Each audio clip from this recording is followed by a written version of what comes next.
எல்லாருக்கும் வணக்கங்க. இப்போ ஒரு புது நியூஸ் வந்திருக்கு. அது என்னங்கிறத பார்க்கலாம் வாங்க வீடியோக்குள்ளே போகலாம்.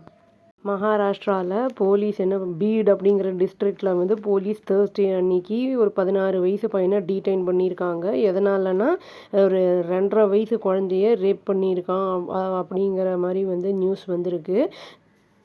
ஒரு வாரத்துக்கு முன்னாடி அந்த பொண்ணு தண்ணியில் மூழ்கி கிடந்திருக்கு வாட்டர் டேங்க்கில் அவங்க வீட்டுக்கிட்ட அப்படிங்கிற மாதிரியும் சொல்லியிருக்காங்க. மார்ச் 17 அன்னைக்கு அந்த அவனை இப்போ ஜுவனிலைக்கு அனுப்பியிருக்காங்க, ஹோமுக்கு அனுப்பப்பட்டிருக்கான் அப்படிங்கிற மாதிரியும் நியூஸ் வந்திருக்கு.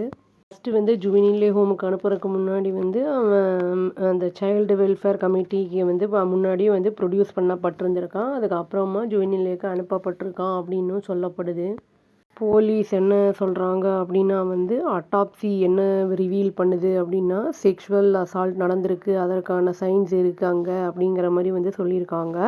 அதை அவங்க பேரண்ட்ஸ் அந்த குழந்தையோட பேரண்ட்ஸ் கிட்ட காண்டாக்ட் பண்ணி பேசினப்போ அந்த டாட்லர் அந்த குழந்தையோட பேரண்ட்ஸ் கிட்ட கேட்டப்போ அவங்களுக்கு அந்த குழந்தை அசால்ட் பண்ணப்பட்டது அப்படிங்கிறது அந்த அதுவே அவங்களுக்கு தெரியாமல் தான் இருந்திருக்காங்க அப்படின்னும் போலீஸ் சொல்லியிருக்காங்க. பீட் அப்படிங்கிற டிஸ்ட்ரிக்டோட எஸ்பி நவ்னீத் கன்வாத் அப்படிங்கிறவர் என்ன சொல்லியிருக்காருன்னா ஃபர்தர் மெடிக்கல் ஒப்பீனியன் அந்த என்ன சொல்லியிருக்குன்னா கன்ஃபார்ம் பண்ணியிருக்காங்க ரேப் பண்ணியிருக்கு அப்படின்னு. அதுவும் இல்லாமல் ஃப்ரெஷ் இன்வெஸ்டிகேஷனும் டிட்டர்மினேட் பண்ணப்பட போகிற மாதிரி இருக்குது அப்படின்னு சொல்லியிருக்காங்க. அந்த குழந்தை மர்டர் பண்ணப்பட்டிருக்கா அப்படிங்கிறதையும் அதை கன்ஃபார்ம் பண்ணுறதுக்காக அதை பண்ண போகிறாங்க அப்படிங்கிறதையும் சொல்லியிருக்காங்க. நாங்கள் ஃபஸ்ட்டு ப்ரோப் பண்ணப்போ அந்த குழந்தை வெளியில் ஆக்சிடென்டலாக அந்த வாட்டர் டேங்க்குள்ளே விழுந்துருச்சு விளையாடும்போது. அப்போ அவங்க வீட்டு முன்னாடி அப்புறம் மூழ்கிடுச்சு அப்படிங்கிற மாதிரி தான் நாங்கள் பண்ண ப்ரோவில் தெரிஞ்சுது. பட் ஆனால் போலீஸ் கண்டினியூ பண்ணாங்க, இன்கொயர் பண்ணி அது சைல்டு ரேப் பண்ணப்பட்டிருக்கு அப்படிங்கிறத கண்டுபிடிச்சிருக்காங்க அப்படிங்கிறதையும் சொல்லியிருக்காங்க. அவங்களுக்கு என்ன தெரிய வந்திருக்குன்னா இந்த டீனேஜ் சஸ்பெக்ட் என்ன பண்ணியிருக்கான் அப்படின்னா விடாது அழுதுகிட்டே இருந்திருக்கான் கண்டினியூஸாக. அப்புறம் ஒரு 3 டேஸாக சாப்பிடாம இருந்திருக்கான் அப்படிங்கிற மாதிரியும் சொல்கிறாங்க. அவனை கேள்வி எழுப்பப்பட்டிருக்கு. அப்போ அவன் அந்த க்ரைமை ஒத்துக்கிட்டான், கன்ஃபஸ் பண்ணான், நான் தான் இதை பண்ணேன் அப்படிங்கிற மாதிரி இந்த ரேப் பண்ணேன் அப்படிங்கிறதையும் ஒத்துக்கிட்டான் அப்படிங்கிறதையும் சொல்லியிருக்காரு இந்த கன்வாத் அப்படிங்கிறவர். எஃப்ஐஆர் சப்சிக்வெண்ட்டாக ரெஜிஸ்டர் பண்ணப்பட்டிருக்கு அந்த பையனுக்கு அகெயின்ஸ்டாக அந்த போக்சோ ஆக்ட் அந்த இதில். அதுவும் இல்லாமல் அவன் டீடைன் பண்ணப்பட்டு லீகல் ப்ரொசீஜரும் எல்லாம் பண்ணியிருக்காங்கன்னு சொல்லப்படுது. எஸ்பி என்ன சொல்லியிருக்காரு அப்படின்னா ரெக்கார்ட் பண்ணப்பட்டிருக்கு ஸ்டேட்மெண்ட், ஐ விட்னஸோட ஸ்டேட்மெண்ட்ஸ் எல்லாம். அதாவது டீனேஜர் கன்ஃபஸ் பண்ணான்ல அதை விட்னஸ் பண்ணவங்களெல்லாம் அதெல்லாம் ஸ்டேட்மெண்ட்லாம் ரெக்கார்ட் பண்ணியிருக்கோம் அப்படின்னு சொல்லியிருக்காங்க.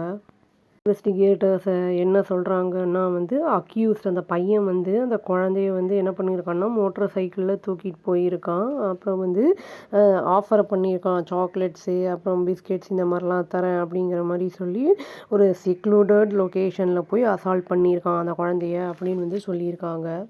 இனி மேஜர் கூட ஆகலை, இப்போ 10th தான் படிச்சுக்கிட்டு இருப்பான். இந்த போர்டு எக்ஸாம் டைமு இந்த மாதிரிலாம் பண்ணுறதுனால அவங்களோட லைஃப் கரியரே போகும்.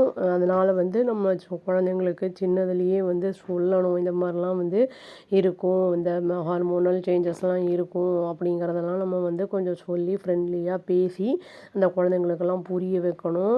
இப்போ இவனுக்கு ஜூனியர் விட்டுருவாங்க அங்கே சீர்திருத்த பள்ளின்னு சொல்லி அது ஏதோ ஒரு சில மாதங்கள் வச்சு அப்புறம் விட்டுருவாங்க அப்படின்னு நினைக்கிறேன். அந்த மாதிரி இருக்கும்போது திரும்பியும் அவங்க அந்த தவறை செய்யாமல் இருக்கிற மாதிரி அவங்க ஏதாவது ஒரு பனிஷ்மெண்ட் கொடுத்தா மட்டுமே அவங்க ரிப்பீட் பண்ண மாட்டாங்க இந்த மிஸ்டேக்கை. இல்லைனா திரும்பி திரும்பி இந்த மாதிரி பண்ணி இதுக்கு மேலே பெருசாகவும் ஏதாவது பண்ணுறதுக்கான வாய்ப்புகள்லாம் இருக்குது.